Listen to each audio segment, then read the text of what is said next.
तो रत्नभंडार प्रसंग में आईन मंत्री को प्रश्न करिछि बीजेडी। रत्नभंडार को नहीं आईन मंत्री केते मिछ कहबे बोली प्रश्न करिछि। मैनिफेस्टो रे लेखाला गणति हेले गणति तो दूर कथा बरं मरामती ना रे रत्नभंडार को स्थानांतर करी अन्य जगार नहीं वर्ष रखिले। हेले रथ सरीगला और रत्नभंडार गणति समय आसिला सेतेबेले आईन मंत्री कहउछंती रत्नभंडार गणति मणति आहुरी 3 मास लागिबो।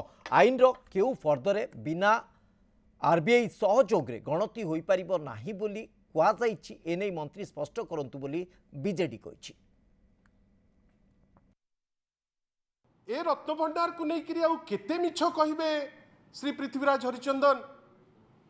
मैनिफेस्टो रे लिखा हला जे अमुक दिन भितर आमे सबु जिनस सारी दबु गणति मणति सारी दबु। आपण सारिबा तो दूर कथा आपण काढ़ी देले ताकू थोई देले अन्य जगह रे रिपेयर ना रे आपण गोटे वर्ष चली गला आपण ता ऊपर कोनोसी तदारक मध्य कले नाही।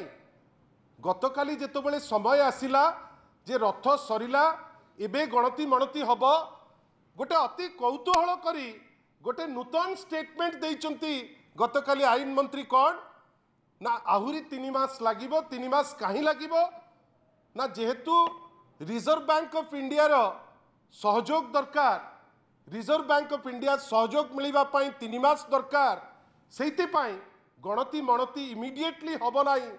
गणति मणति पई आहुरी 3 मास दरकार।